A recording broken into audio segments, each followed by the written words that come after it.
Assalamualaikum.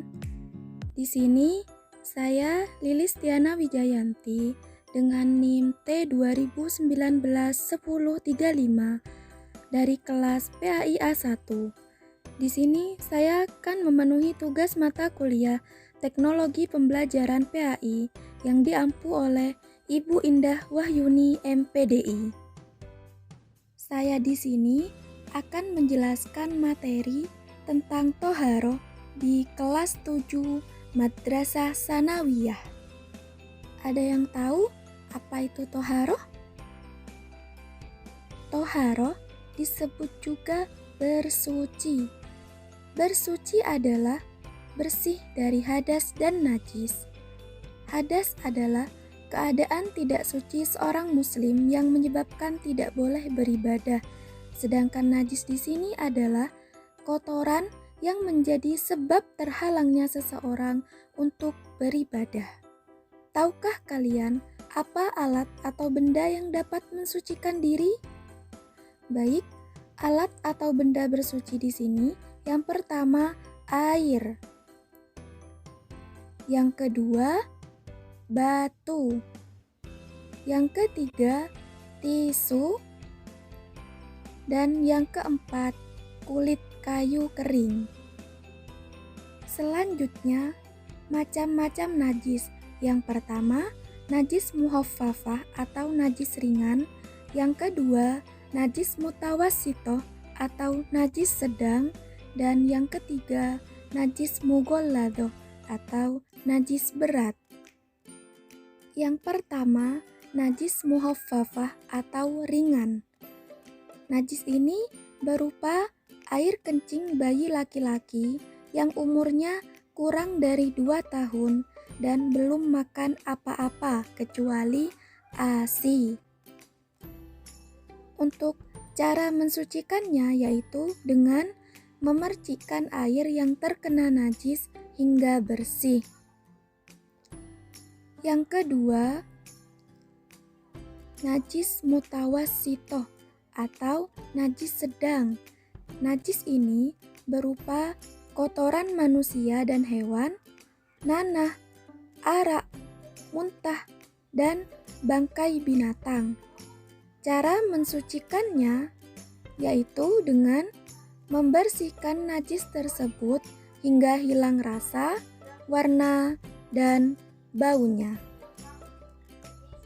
Yang ketiga, najis mughalladoh atau najis berat. Najis ini berupa air liur anjing dan babi serta terkena darahnya. Cara mensucikannya yaitu dengan membersihkan hingga 7 kali.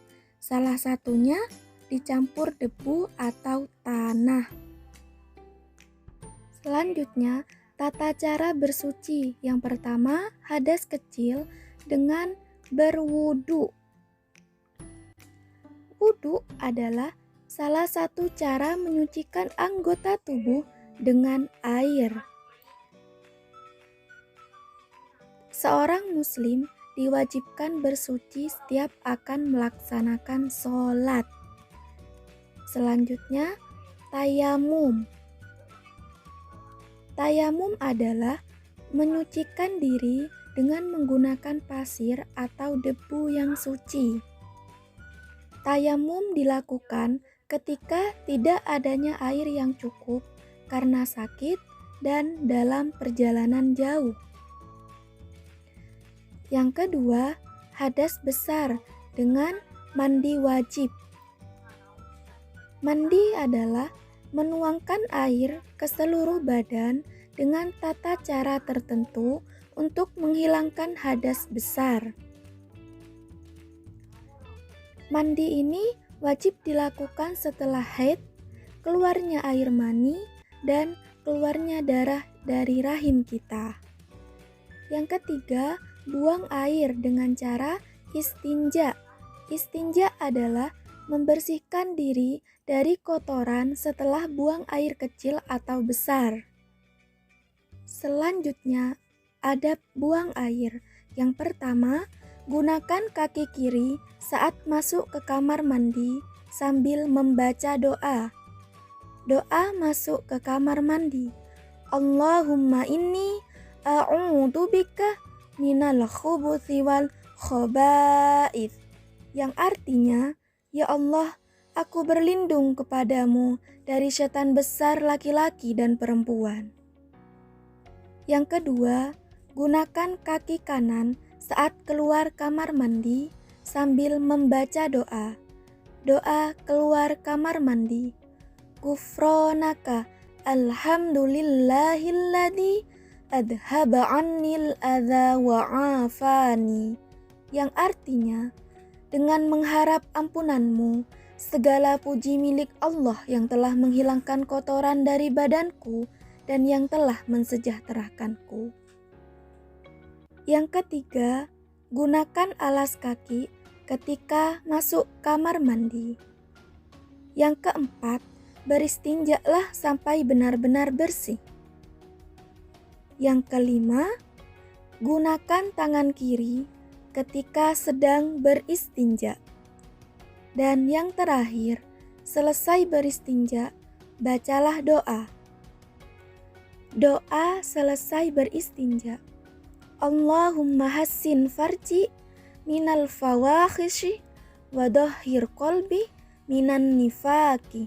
Artinya, ya Allah, bersihkanlah farjiku atau kemaluanku dari keburukan dan bersihkanlah hatiku dari nifak atau kemunafikan. Selanjutnya adalah hikmah toharoh. Yang pertama, bersuci merupakan bentuk pengakuan Islam terhadap fitrah manusia. Yang kedua, menjaga kemuliaan dan wibawa umat Islam. Yang ketiga, menjaga kesehatan dalam tubuh kita.